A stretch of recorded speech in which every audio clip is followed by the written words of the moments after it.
indulgencewoman.com, and I just wanted to make a very quick video for you today on how I put together the chocolate cake. The first thing I'm going to be showing you today is how to prepare your almonds. Now here I have some almonds that I have soaked,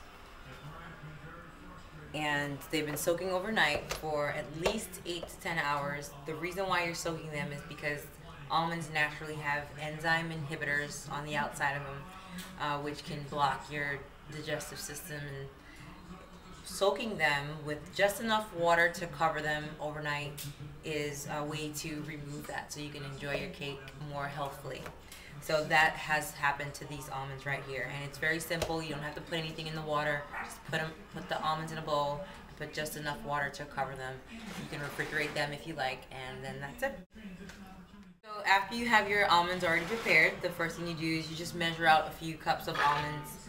I'm going to put 2 cups in at a time because it blends best that way when it's only a little bit. And I'm going to make the meal.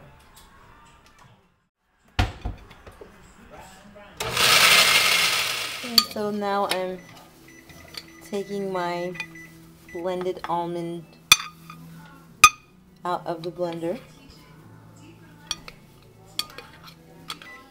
Put about a tablespoon of coconut oil in there so that it can blend a little easier, but not throw the moisture off the recipe.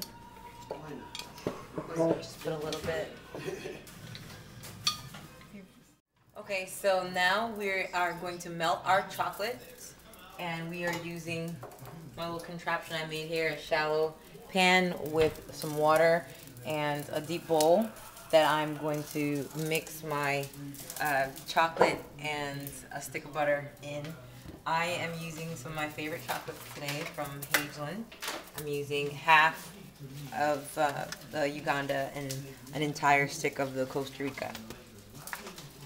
I'm going to chop my butter in a little bit at a time.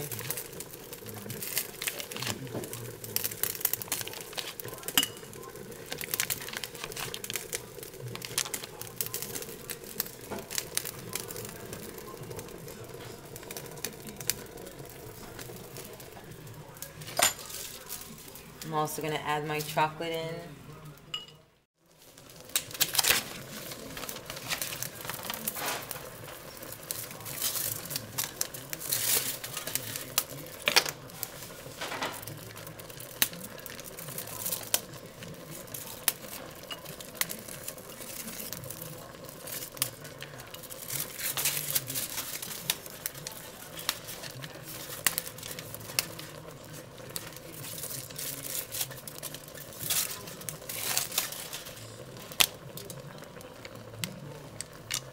And I'm also going to add my vanilla in the pan with the chocolate and the butter.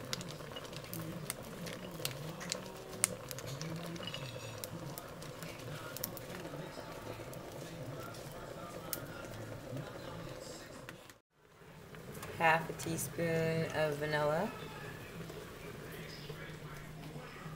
And if you were using any other type of extract, or if you're putting in orange rind or lemon zest or something like that, you want to put that in with the chocolate and butter as well.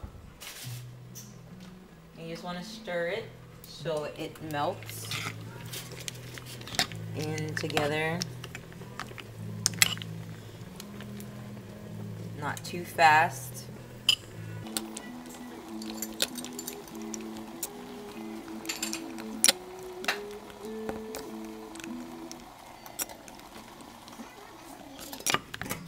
And you just want to keep stirring this till it melts completely. So I've put my husband to work over here, and he's separating the eggs for the chocolate cake. Now this is the easiest way I've found to separate eggs. We use a small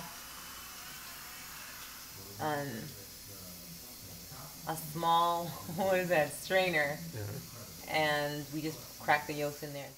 So the fastest way we found to separate the whites from the yolks is just to put it in a small strainer and let it run through into the bowl, and then tilt it just like that. and we are putting the yolks in a separate bowl from the whites right next to it.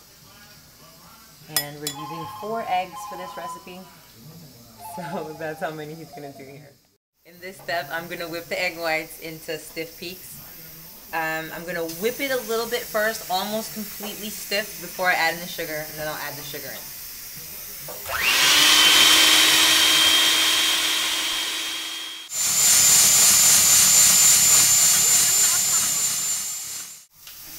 So I just added a 1/4 cup of sugar.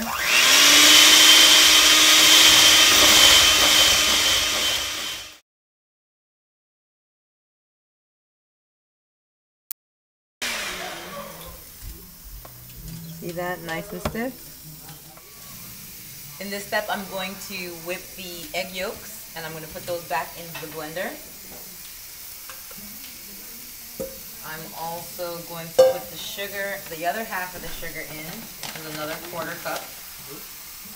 1/2 cup in total in this recipe. And I'm going to whip it until it's creamy.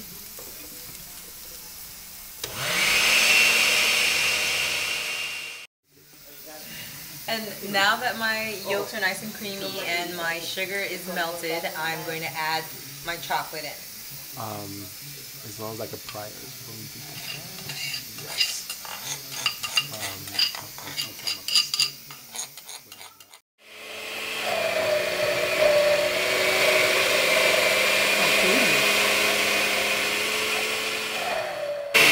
Now I'm going to add my almond meal in a little lump at a time.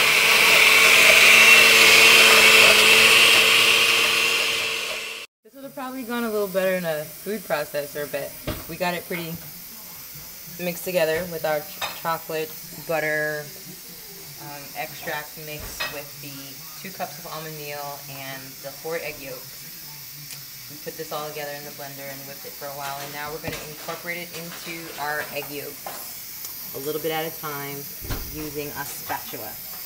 Wooden one is fine.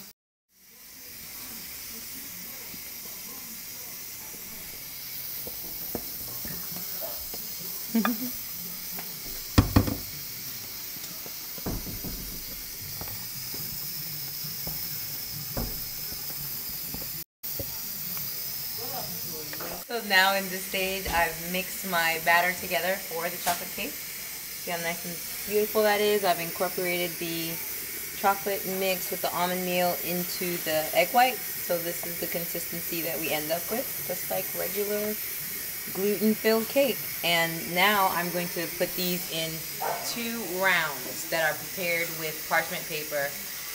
You can use a square, you can use a bundt cake pan, you can use a spring pan, spring foam, whatever it is that you want to use. But I'm using 2 rounds because I want to make a double layered chocolate cake. Okay, so I just put the cakes in. Like I said, I used 2 rounds, as you can see. So, because I'm making a double layered cake, you set the oven to 350, and depending on the type of pan that you use, you let it cook for between 20 and 30 minutes. Mine, since they're separated and the pans are pretty shallow, that's 20 minutes. If you put it all in one together in like a spring pan or something like that, you want to let it go for about 30-35 minutes. So here's our finished product, our chocolate wasted cake iced with our coconut cream icing. Thank you so much for watching this video, and I hope you enjoy your cake too.